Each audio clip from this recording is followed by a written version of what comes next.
viewers, and welcome to a new edition of our program Africa Today. In today's edition, we are going to shed light about the cooperation between the different African states and indeed the Egyptian-African cooperation on different levels. To shed more light on that topic, we are very much delighted to have with us over the phone Dr. Ashraf Singer, our political analyst and professor of international relations. Dr. Singer, good afternoon to you. Good afternoon. Dr. Singer, Egypt has recently signed several bilateral and regional free trade agreements as part of a comprehensive program to boost export and increase access to the global market. Can you shed more light about these agreements and to what extent these agreements are important for Egypt? This is very important sign that that level of cooperation between Egypt and Africa since President Sisi took over the power in Egypt, yes. And that relationship going to be more developed to reach that point that both Egypt and African countries can really build, I would say, environment of peace and trade and stop conflict. And I think Egypt in coming days or years, basically with more than 2,000 products be exported to Africa, yeah. That can really help Egypt economy. Plus, Egypt, invest more than $10 billion in Africa.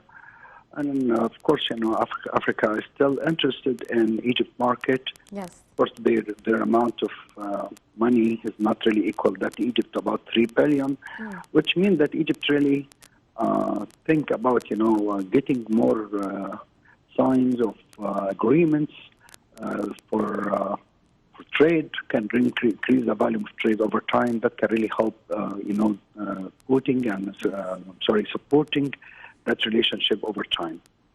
Yes. Dr. Singer, how do you view Egypt's leading role in the African continent in different fields and domains? First, President Sisi has vision really to handle Africans' Egypt relationship. Mainly depends on how to stop conflict in different areas in Africa. Second, President Sisi directed, the foreign policy on the Ministry of Foreign Affairs to build cooperation in different, I would say, areas, like, the water resources, where Egypt think, the water resources is part of it is national security, and keeping, that relationship can really help Egypt and Africa to achieve the most important issue for Egypt. But Egypt, in building, the road from Cairo to Cape Town, that can really increase the volume of trade and increase that level of transactions, and really can African country depend on each other more than open the doors for foreign countries. They need really to suck all the resources in Africa, more than helping the African countries. And I think Egypt produced or introduced a very clear vision for African countries that we can really work together, yes. Help each other more than fighting each other. Yes. Doctor, actually the beginning of 2021 brought good news to Egypt's business community with the announcement of the entry into force of the African Continental Free Trade Agreement, the AFCFTA. How could Egypt actually benefit from such the free trade deal?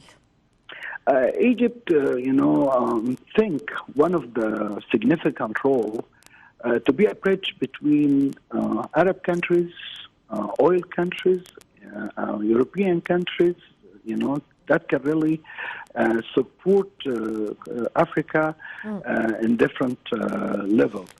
Yes. So,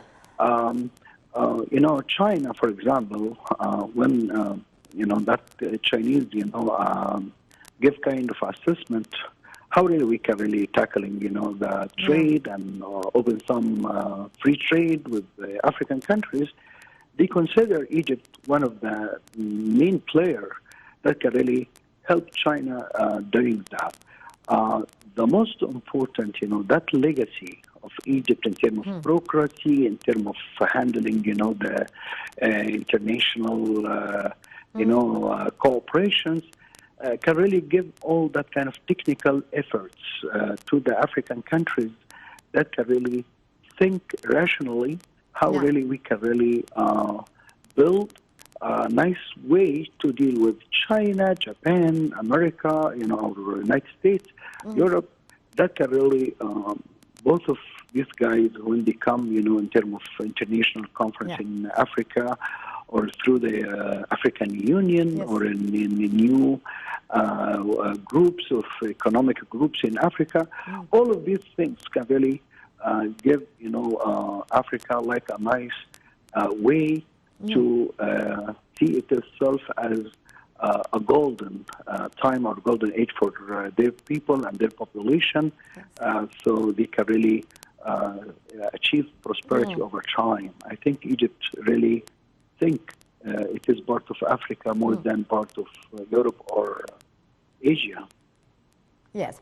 Sir, actually, the AFCFTA agreement is merging 54 African countries of 1.3 billion people in one market within the economic bloc with a combined 3.4 trillion US dollar of GDP. How do you view the importance of this agreement for boosting the economy of the African continent? We really consider about that number of people in Africa. It's really big, equal to China or India. Yeah. And this is, put some lights on Africa. Yes. If, giant guys like China and the United States, they think, approaching Africa as a big market can really increase the investment, increase the trade, increase the economic growth. So basically, if the African countries really understand what really in their hand in terms of that big market, what we need really at that time to improve the infrastructure, improve, the political, communications. So this can really open Africa that can really accept or receive foreign direct investment from, outside Africa, but we also see that kind of receiving the foreign direct investment from the African countries too. This is, kind of that agreements and bring African with each other can really support the import and exports for each country that can really increase the economic growth and try to build, I would say, modern or modernizing Africa over time. And I think people in Africa, they need this from their leaders, and I think that degree of rationality and the number of leaders really leading Africa, they sharing the same vision, like President Sisi, when really helped Egypt in last for 7 years now, taking care of Egypt, and he really is a role model for African countries, even all over the world. Yes, indeed. That the role of leadership has that kind of, a point to lead African countries, and this is very important for Dr. Ashraf Singer, our political expert and professor of international relations. Always a pleasure to listen to your precious input, sir. And the African Vaccine Acquisition Task Team has secured over 300 million doses of Russia's Sputnik V vaccine. The AVATT team had earlier on secured over 270 million doses of AstraZeneca, Pfizer and Johnson & Johnson's vaccines in the first allocation phase. More details follow. The African Union's vaccine task team said that Russia had offered 300 million doses of its Sputnik V COVID-19 vaccine, along with a financing package for countries wanting to secure the shots. The Russian vaccine will be available for a period of 12 months starting May 2021. and the Russian Direct Investment Fund, which is responsible for marketing the vaccine abroad, said some deliveries could start in May, but most would be from June. The 55-member AU hopes to see 60% of the continent's 1.3 billion people immunized over roughly the next 3 years. But even as some wealthier nations are well into their immunization campaigns, just a handful of countries in Africa have started to roll out vaccination programs. The EU previously said it had secured 270 million doses of AstraZeneca, Pfizer, and Johnson & Johnson vaccines for delivery this year. Russia has marked the Sputnik V vaccine globally. It has struck manufacturing deals with firms in India, South Korea, Brazil, and has pledged to supply doses to countries including Venezuela and Hungary. The offer to the EU, if delivered in full, would be among its biggest foreign supply deals to date. French President Emmanuel Macron has said Europe and the US should urgently allocate up to 5% of their current vaccine supplies to developing countries where COVID-19 vaccination campaign have scarcely begun, and China and Russia are offering to fill the gap. More details in the following. French President Emmanuel Macron said that Europe and the United States should without delay send enough COVID-19 vaccine doses to Africa to inoculate the continent's healthcare workers or risk losing influence to Russia and China. Earlier this week, Macron urged Europe and the United States to allocate up to 5% of their current vaccine supplies to developing countries in an effort to avoid an unprecedented acceleration of global inequality. Addressing the Munich Security Conference after US President Joe Biden and German Chancellor Angela Merkel, Macron said the first step should send 13 million doses to Africa, enough to inoculate all its health workers. Macron said 13 million doses amount to 0.43% of all vaccine shots ordered by Europe and America. Group of 7 leaders earlier in the day reaffirmed their support to the most vulnerable countries. The World Health Organization urged nations producing COVID-19 vaccines not to distribute them unilaterally but to donate them to the global COVAX scheme to ensure fairness.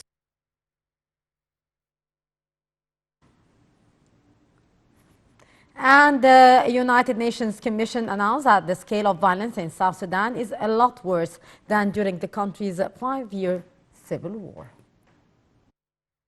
A United Nations report said that violence is still raging in vast swaths of South Sudan a year after a peace deal was signed to end a civil war that began in 2013. Attacks by armed groups against civilians intensified in 2020, and victims are targeted along ethnic lines, often with the support of government and opposition forces. Hundreds of people were killed and hundreds of thousands more displaced during fighting in central Equatoria, Warab, Jonglei, and Greater Pibor. South Sudan won independence from Sudan in 2011 after decades of civil war. Violence erupted in late 2013 after President Salva Kiir, from the Dinka ethnic group, sacked Vice President Riek Machar in Nuer. The two men have signed many deals to end the war, estimated to have killed more than 400,000 people. They repeatedly pushed back deadlines to form a government of national unity, but a year ago finally did so. In February 2020, Kiir swore in former rebel leader Machar as his vice president. The government later appealed for donor funding to implement the deal, saying it did not have enough money to do so on its own. Well, with that, our dear viewers, we come to the end of this edition of Africa Today, where we have been tackling the latest in the Egyptian-African ties on the economic and political levels. Till tomorrow with another crew, it's goodbye.